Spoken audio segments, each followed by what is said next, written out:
Well, hello, YouTube family. Thanks for joining me again. This is Brother Strobridge on Cooking with the Bishop. I pray that your day is going well today, and I pray that you're in a place of thanksgiving because the Lord has allowed you to see another day. Join me in giving the Lord the praise and giving him thanks for all that he's done and how good he is to those who do not deserve it. Well, on yesterday, if you watched my video, I told you that there was going to be a part 2 to one of the biggest cooks I've ever done, which is 560 pounds of pulled pork, or at least I thought. Now, before I begin to share some of today's footage with you, let me tell you what I've experienced. Well, we started out bright and early this morning. We had a grease fire in the square box right here. The box you see right here, we had a grease fire in there, so we had to put it out. These pork shoulders, they release so much grease. It is absolutely amazing. And then one of the worst things you can ever do is take and apply water to a grease fire because that seems to make it worse. Well, at least we learned that today.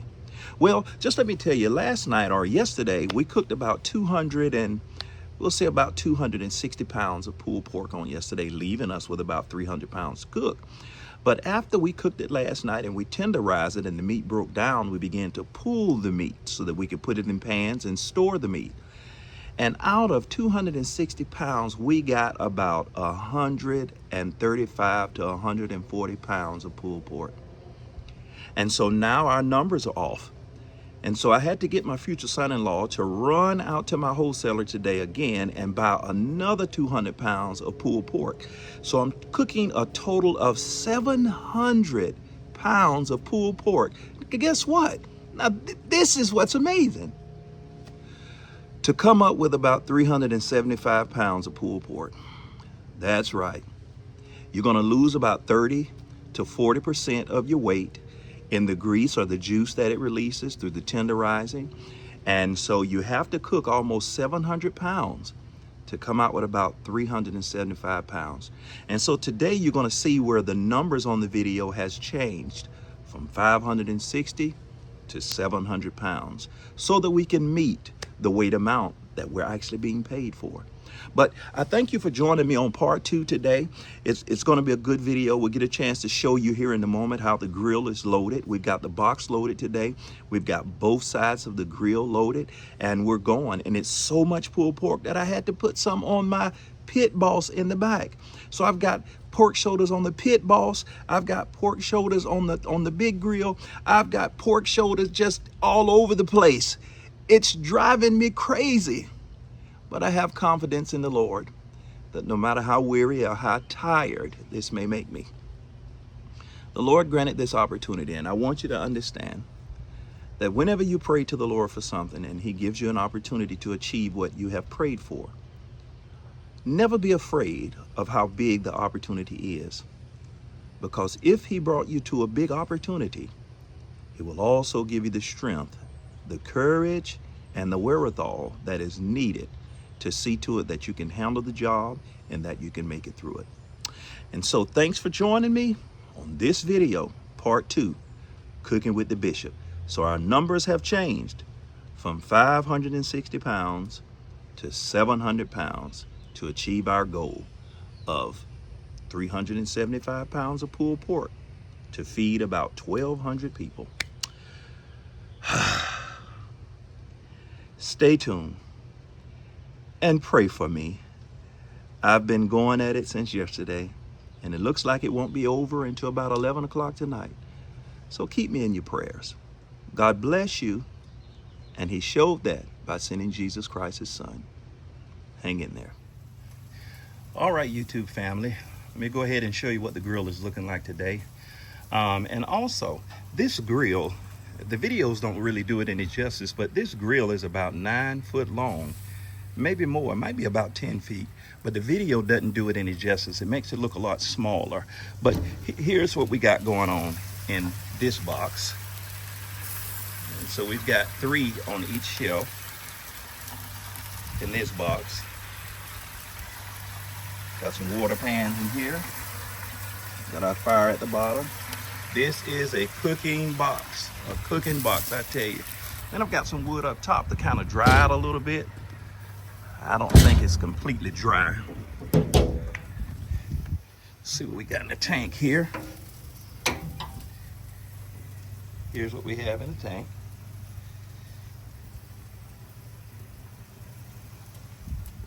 And I like to get some color on them already. So it looks like, despite how things started out, I believe it's going to be a pretty good cook today. Pretty good cook today. As a matter of fact, let me open that lid. I'll just let you see both sides. There we go. There we go.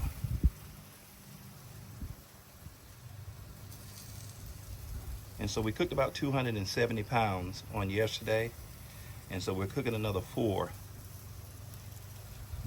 We're cooking another 4, about 430, 440, something like that, to achieve our goal of 375 pounds with feeding 1,200 people. The Lord is good. And so there you have it on day 2 of Cooking with the Bishop.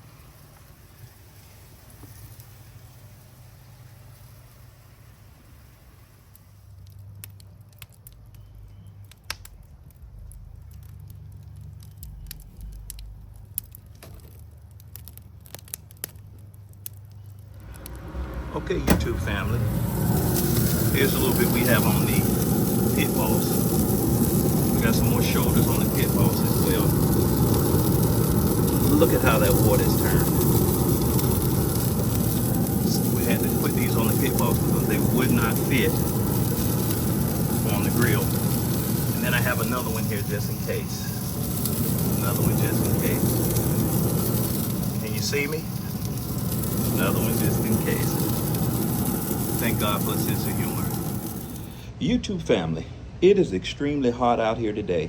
You may notice that I'm wearing my fancy umbrella hat. One of our beloved family members in the ministry gifted me this because they know that I do a lot of cooking and I'm out in the sun quite often. And so they bought me this nice gadget here to cover my head. But real quick, I want to give you, I want to answer a question. I want to give you a tip on something. To the question that Uncle B's Barbecue, go and check him out. He's somebody that I watch. He's somebody that I follow. Go and check his channel out. He asked me, he said, Bishop, in the comments, do you ever use a binder? Well, here's the answer to that question. Absolutely.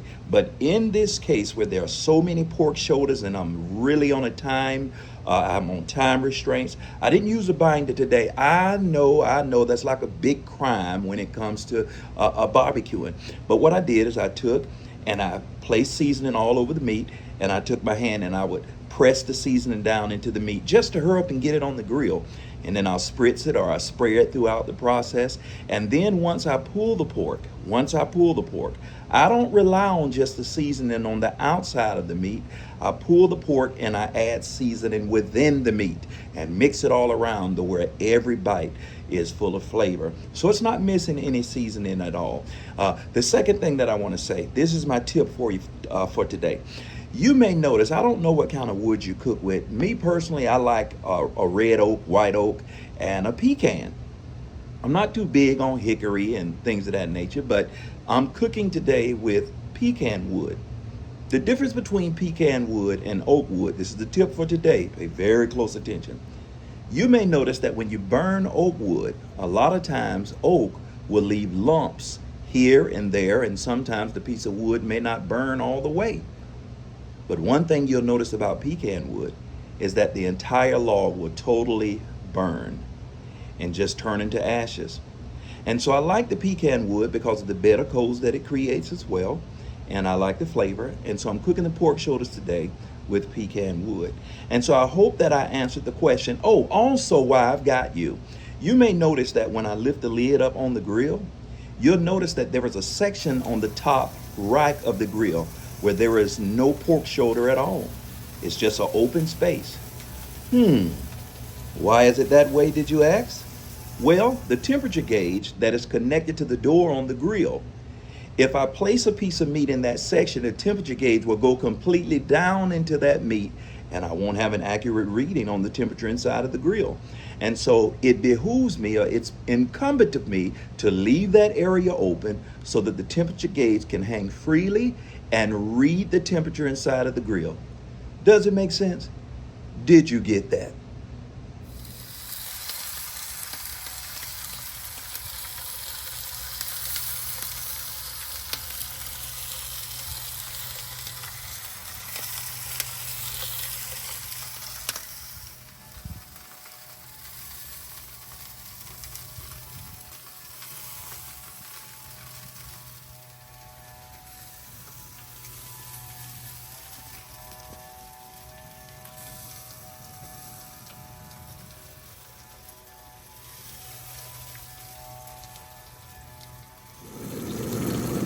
Okay, I'm doing a quick check on the pork shoulders on the Pit Boss. As you can see how it's coming along.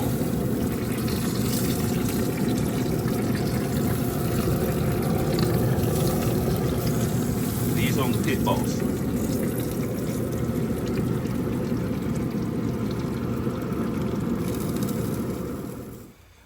Okay, YouTube family, I have way more pork shoulders today than I had yesterday. And as you can see, I had to stack these pans. I had to stack these pans to get 5 pans on this side. I've got much more. I've got them on the Pit Boss. I've got them in the box. I've got them everywhere. I've got them everywhere. As a matter of fact, is there someone out there that has a grill I can borrow? Let me show you this other side really quick. Still have some more shoulders. This is hard work, but I've decided to have fun while I'm doing it. I still have to pan these. I still have to pan those. So that's 3 pans. And I think I'm gonna go ahead and pan them on this side. Just go ahead and do it right now. Let's see in this box. I'll let you look at the box. Come on, let's look at the box. I got the pans in the box. I don't think I need those water pans in there anymore, so I'm gonna go ahead and take those out. Got some wood up here on top of the box to help dry the wood out. It's not wet, but it's not as dry as I would like for it to be either. Okay, to my beautiful YouTube family, before I wrap it up here, as a matter of fact, I would love to continue to video today, but I've got so much that I have to do, and I need to just get it going.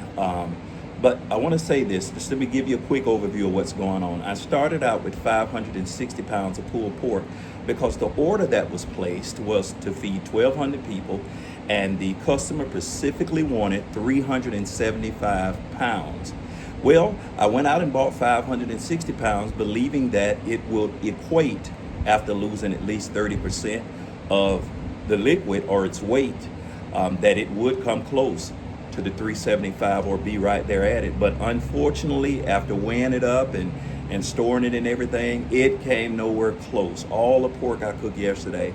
So we had to run out today and get several more cases of pulled pork shoulders and slap those on the grill. So I've almost got twice as much today as I had yesterday. So my total number of pork that I'm cooking now is 700 pounds. So I've got to cook 700 pounds of pulled pork to get to the 375, which I'm thinking I may go a little bit over. I may go to about 400 pounds. When I think of it, I don't think it's going to be right on 375, and it's probably going to be about 400. But the customer will be blessed with an extra 25 pounds of pulled pork, and if so, that'll be great. It'll be a token of my appreciation. But without further ado, thank you to my beloved YouTube family. Thank you. You have made this a wonderful experience for me, and I really appreciate you. All that you're doing in my life, all that, the kind words and things that you say, and I thank God for what He's doing in my life and yours. So I guess I'm going to go ahead and conclude this video. I've got so much that I have to do. It's hard work. I'm exhausted, but I decided to have fun with it. So I've changed my attitude. Things don't seem as bad now. But God bless you. It's part 2. Enjoy. God bless you until we meet again on Cooking with the Bishop. Keep your head up and don't look down unless you drop something. Take care.